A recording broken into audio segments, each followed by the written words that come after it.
नमस्कार, स्वागत है आपका एसजीआर एजुकेशन पे। आज पूरे दिन वीडियो नहीं आ पाई थी बिकॉज़ 4 क्लासेस थी अनअकैडमी पे। तो आज का टॉपिक रहेगा एक्सट्रानियस वेरिएबल्स और उसके एग्जांपल, और साथ ही साथ एक्सट्रानियस वेरिएबल किस तरीके से अलग होता है कंफाउंडिंग वेरिएबल से। इस पे भी बात करेंगे, पूरा टॉपिक पढ़ेंगे अच्छे से। ज़्यादा नहीं, 5-6 मिनट का ही टॉपिक है, तो अच्छे से करिएगा। इससे पहले मैंने जो टॉपिक डाले वो भी अच्छे से करिएगा। आज 1 जून से कोर्सेज़ की शुरुआत हो गई है। तो मैंने आपको कहा था कि 22 क्लासेस का कोर्स शुरू हो रहा है 1 जून से। कॉमर्स का रोज़ सुबह 11 बजे अनअकैडमी प्लस पे इसकी क्लास आ रही है। और 24 क्लासेस का कोर्स शुरू हुआ है पेपर 1 का, जिसकी रोज़ शाम को 6 बजे क्लास आ रही है। ये दोनों कोर्स आपके एग्ज़ाम के लिए बहुत इंपॉर्टेंट है, क्योंकि दोनों ही कोर्सेज़ में हम 2020 से लेके 2023 जो 4 वर्षों के पेपर हैं और उसके जो सबसे इंपॉर्टेंट क्वेश्चंस हैं सेलेक्टिव बेसिस पे वो कर रहे हैं। तो इन कोर्सेज़ को ज़रूर ज्वाइन करिए। और इसके अलावा 2 क्लासेस और हैं, जैसे 10 बजे भी प्लस की क्लास हो रही है, पीपल एंड एनवायरनमेंट की कल भी होगी। और 2 बजे भी पीपल एनवायरनमेंट की क्लास हो रही है 1 घंटे की, तो वो भी कल भी होने वाली है। उसके बाद जो है यही 2 क्लासेस चला करेंगी।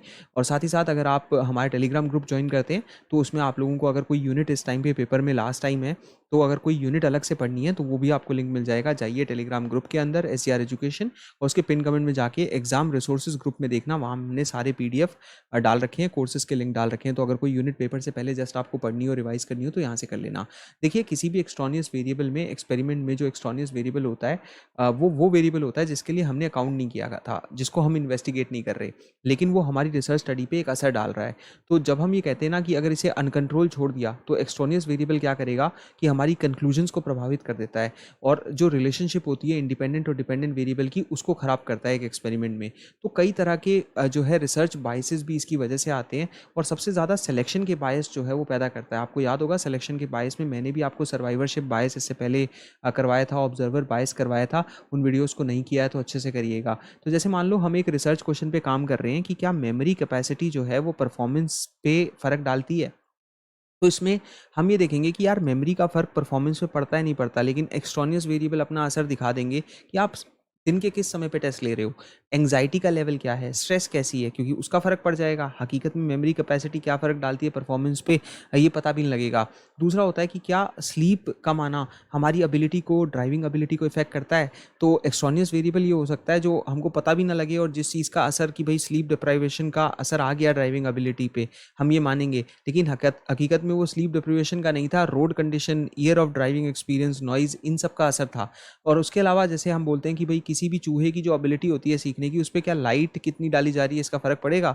तो आप तो ये देखेंगे कि क्या लाइट से फ़र्क पड़ रहा है नहीं पड़ रहा, क्योंकि इंडिपेंडेंट वेरिएबल तो यही है कि लाइट का एक्सपोजर, और डिपेंडेंट वेरिएबल है लर्निंग एबिलिटी माइस की। जबकि हकीकत में टाइप ऑफ माउस कौन सा है, जेनेटिक बैकग्राउंड कौन सा है, लर्निंग एनवायरनमेंट कौन सा है, ये सब एक्सट्रानियस वेरिएबल है जिनका असर जो है माइस की लर्निंग एबिलिटी पे पड़ेगा ही पड़ेगा। तो एक बात बड़ी सिंपल सी है यार, आप यहाँ सीख जाओ कि एक्सट्रानियस और कंफाउंडिंग में यही फ़र्क होता है।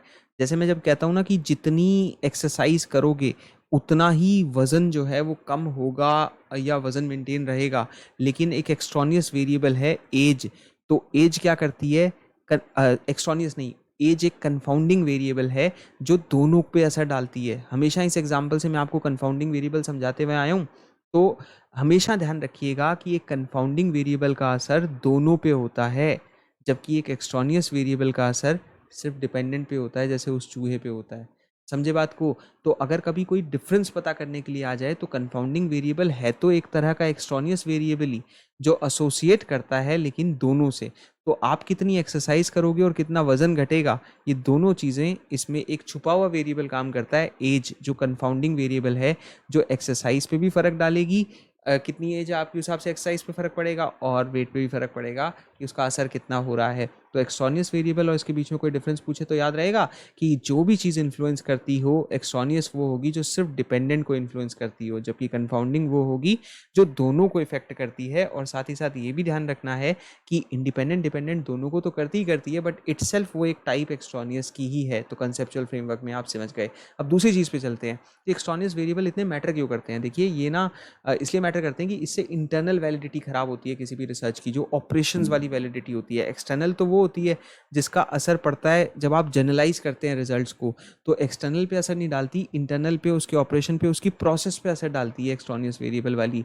और यही कारण है कि हम जब ये कहते हैं ना कि व्हेन नॉट अकाउंटेड फॉर, अगर हम ध्यान ना दें एक्सट्रानियस वेरिएबल्स पे, तो ऐसे वेरिएबल्स कई तरह के बायस लाते हैं, और सिलेक्शन के बायस सबसे ज़्यादा लाते हैं, जैसे सैम्पलिंग बायस हो गया या असर्टेनमेंट का जो है बायस हो गया। तो असर्टेनमेंट का बायस मतलब होता है कि जब कुछ लोग जो हैं, हमारी जो इंटेंडेड पॉपुलेशन है, less likely to be included, कि उनको इंक्लूड नहीं किया जा रहा दूसरों के मुकाबले। अट्रिशन का बायस होता है कि कुछ लोग जो स्टडी को ड्रॉप कर गए, हकीकत में वो बंदे अलग थे जो ड्रॉप कर गए, और बाकी सारे एक से ही लोग रह गए। फिर मैंने एक वीडियो डाला था सर्वाइवरशिप का बायस, कि सिर्फ फिट लोग ही रह गए। फिट लोग मतलब कि जो सर्वाइवर्स हैं उन वही रह गए, और जो सर्वाइव ही नहीं कर पाए उनका कभी सैंपल में हमने लिया ही नहीं, तो सिलेक्शन का बायस यहाँ भी आ गया। नॉन रिस्पॉन्स का बायस आ गया, कि जिन्होंने रिस्पॉन्ड नहीं किया किसी सर्वे को वो लोग अलग थे बहुत ही तरीकों से, लेकिन अब उन्होंने रिस्पॉन्ड ही नहीं किया तो वो कभी सैंपल में आए ही नहीं। अंडर कवरेज हो गया, कि भाई कुछ मेंबर्स ऑफ द पॉपुलेशन को हम रिप्रेजेंट ही ना कर पाए, तो सिलेक्शन के बायस बहुत आते हैं एक्सट्रानियस वेरिएबल में। एक एग्जांपल से और समझाता हूँ, कि हमने मान लो एक एक्सपेरिमेंट किया कि हम देख रहे हैं मेंटल परफॉर्मेंस लोगों की, ये देखते हुए कि भाई जब किसी को वाइट लैब कोट पहना दिया जाएगा तो क्या उसकी साइंटिफिक रीजनिंग पे फ़र्क पड़ेगा क्या। तो हमने क्या करा कि हमने स्टूडेंट्स को लेके आए यूनिवर्सिटी में, पार्टिसिपेंट्स को, और देखा कि मैनिपुलेट करते हैं इंडिपेंडेंट वेरिएबल को। तो हमने दो ग्रुप में बांट दिया लोगों को, पार्टिसिपेंट्स को डाल दिया एक्सपेरिमेंटल ग्रुप में और कहा कि भाई लैब कोट पहन लो, और पार्टिसिपेंट्स को डाल दिया कंट्रोल ग्रुप में, कहा कि भाई ठीक है कैजुअल कोट पहन लो। साइंटिफिक रीजनिंग पे उनको टेस्ट लिया, फिर देखा कि कोई असर पड़ता है नहीं पड़ता है। तो इस तरीके से आप जो है एक्सपेरिमेंटल स्टडी भी कर सकते हो। लेकिन एक्सट्रानियस वेरिएबल यहाँ भी फ़र्क डाल सकते हैं, कि टेस्ट का टाइम क्या था, मेंटल लेवल क्या था, स्ट्रेस क्या था, माहौल इन्वायरमेंट कैसा था। तो उन यही बात होती है कि एक्सट्रानियस वेरिएबल हमेशा डिपेंडेंट वेरिएबल पे फ़र्क डालता है एक्स्ट्रा वेरिएबल के तौर पे, जबकि कंफाउंडिंग वेरिएबल दोनों पे असर डालता है। तो जब एक्सट्रानियस वेरिएबल को अनकंट्रोल रखोगे तो ये बड़ा मुश्किल होता है कि उसका एग्जैक्ट इफेक्ट कितना हुआ आईवी पे और कितना हुआ डीवी पे पता लगाना मुश्किल होता है, बिकॉज इफेक्ट जो होता है एक्सट्रानियस वेरिएबल का वो मास्क कर देता है इन रिजल्ट्स को। और यही कारण होता है कि पता नहीं लग पाती चीज़ें। अनकंट्रोल्ड एक्सट्रानियस वेरिएबल जो है can also make it seem as though there is true effect, कि हाँ बहुत बढ़िया रिलेशनशिप है, ट्रू इफेक्ट है आईवी का डीवी में, जबकि हकीकत में इफेक्ट होता ही नहीं है आईवी का डीवी पे। ये भी चीज़ कर सकता है। तो उम्मीद करता हूँ कि आपको ये टॉपिक अच्छे समझ में आ गया होगा। चैनल पे बाकी वीडियोस देखिए। मई महीने में तो हमने 31 दिन में 31 वीडियो डाले एज प्रॉमिस। जून में भी कोशिश रहेगी। पहला टारगेट है इस पूरे वीक में 60 टॉपिक 7 दिन में पूरे कराना, और एक बहुत अच्छी रिपोजिटरी हम बना रहे हैं नए टॉपिक्स की यहाँ पे, ताकि जो भी लोग चैनल पे आएँ उनको शेयर करिए, उनको रिकमेंड करिए, सब्सक्राइब करिए, और जो भी नए लोग चैनल पे आएँ उनको बहुत सारे अच्छे टॉपिक के वीडियोज़ मिले। शुक्रिया।